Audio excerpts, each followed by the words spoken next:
जो जीव इस भव सागर से पार होना चाहते हैं उनके लिए यह जरूरी है कि पहले किसी संत महात्मा की खोज करें, उनके सत्संग वचनों को सुने और नाम लेकर के नाम की कमाई करें। पहला है सतगुरु, दूसरा है सत्संग और तीसरा है नाम। ये तीन चीजें हैं जिसके जरिए हम इस भवसागर रूपी जेल खाने से सदा सर्वदा के लिए आजाद हो सकते हैं।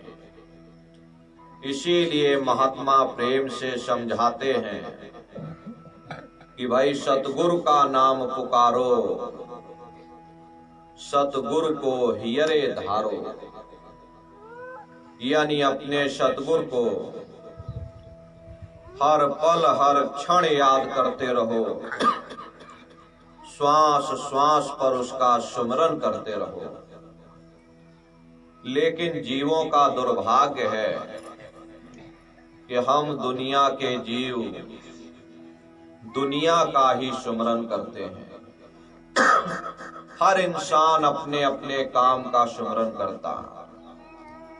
किसान खेती बाड़ी का सुमरन करता कि उसे कल किस खेत में जोतना है, किस में बुआई करनी, किस में रुपाई करनी। दुकानदार अपनी दुकानदारी का सुमरन करता कि कौन सा सौदा खत्म हो गया, कौन सा सौदा लाना है, कितना घाटा और कितना मुनाफा हुआ। इसी तरह से हर इंसान अपने अपने काम का सुमरन करते हैं। फिर जिसका हम सुमरन करेंगे उन्हीं की शक्लें हमारी आंखों के सामने आकर खड़ी हो जाती हैं। यदि आप बेटा बेटी का सुमरन करोगे तो बेटा बेटी की शक्लें आकर खड़ी हो जाएंगी। घर के कारोबार का सुमरन करोगे तो घर के कारोबार की शक्लें आ जाएंगी। दुकान दफ्तर का सुमरन करोगे तो दुकान दफ्तर की शक्लें आ जाएंगी। जिसका हम सुमरन करते हैं उसी का हम ध्यान भी करते हैं, और जिसका सुमरन ध्यान करते हैं उन्हीं के साथ हमारा मोह और प्यार पैदा हो जाता। इतना इन शक्लों से मोह और प्यार पैदा हो जाता कि रात को स्वप्न भी इन्हीं के आते और मौत के वक्त में इन्हीं की शक्लें हमारी आंखों के सामने नाचना शुरू कर देती। जब हम सारी उम्र दुनिया का सुमरन ध्यान करेंगे, ये दुनिया नाशवान है, पानी मथे हाथ नहीं आया। पानी को मथने से मक्खन कभी हाथ में नहीं आता। ठीक उसी प्रकार से नाशवान जगत में नाशवान जड़ पदार्थों का सुमरन करने से फल स्वरूप हम नाशवान जगत में ही फंसे रहेंगे। हमें उस चीज का सुमरन करना चाहिए, उस चीज का ध्यान करना चाहिए जिसे कभी नाश नहीं होना, जिसे कभी फना नहीं होना। वह कौन सी चीज है? वह केवल नाम है। प्रेमी भाई बहनों, नाम दो प्रकार के होते हैं। एक वर्णात्मक नाम होता, दूसरा ध्वनात्मक नाम होता। वर्णात्मक नाम वो है जो लिखने पढ़ने और बोलने में आता, जैसे राम श्याम सीताराम, हरे रामा हरे कृष्णा। ये सभी वर्णात्मक नाम हैं।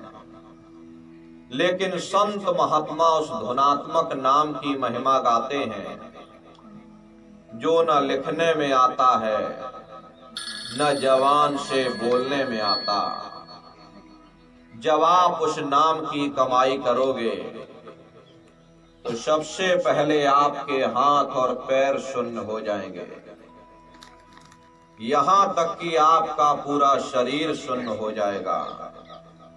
आप खुद महसूस करोगे ये शरीर हमारा नहीं बल्कि ये पराया मुर्दा है। प्रेमी भाई बहनों, आप शरीर नहीं हो, ना ही सतगुर शरीर है। ये स्थूल शरीर तो नाशवान है, इसकी हद आंखों के नीचे नीचे तक सीमित है। जब आप नाम की कमाई के द्वारा आंखों के ऊपर आ जाओगे, ये स्थूल शरीर आपका यहीं छूट जाएगा। फिर आपको बड़ा ही सुंदर सूक्ष्म शरीर प्राप्त होगा, जिसको पा करके ये जीवात्माएं कहीं भी आ जा सकती हैं। यदि आपको यहां से अमेरिका जाना है तो इस स्थूल शरीर में आपको 2 दिन अमेरिका पहुंचने में लग जाएंगे, लेकिन सूक्ष्म शरीर में आप पलक झपकते ही अमेरिका घूम करके वापस आ सकते। तन मन धन गुरु को सौंपिए। अगर तुम रूहानी मंडलों की सैर करना चाहते हो तो अपना सर्वस्व गुरु के चरणों में न्यौछावर करो, फिर गुरु तुम्हारी संभाल करेंगे। हर पल हर क्षण तुम्हारे साथ रहेंगे। गुरु नाम रूपी जहाज पर बैठा करके तुम्हें ब्रह्मांडों की सैर कराएंगे। महात्मा प्रेम से समझाते हैं कि भाई सतगुरु पर करो भरोसा, फिर करो न कुछ अफसोसा। बगैर भरोसे और विश्वास के एक कदम चलना भी मुश्किल पड़ जाता है। देखो, जब हम रेलवे स्टेशन पर जाकर टिकट खरीद करके रेलगाड़ी में बैठ जाते हैं तो हमें पूरा भरोसा और विश्वास हो जाता कि हम अपने स्थान तक जरूर पहुंचेंगे। भले ही रेलगाड़ी लेट हो जाए, लेकिन पक्का यकीन और भरोसा होता है कि देर सवेर हम अपने घर जरूर पहुंच जाएंगे। ठीक उसी प्रकार से जब सतगुरु ने हमें नाम दे दिया, धुरधाम जाने की टिकट दे दी, तो एक न एक दिन हम अपने सच्चे देश, सच्चे घर, सच्चे वतन जरूर पहुंचेंगे।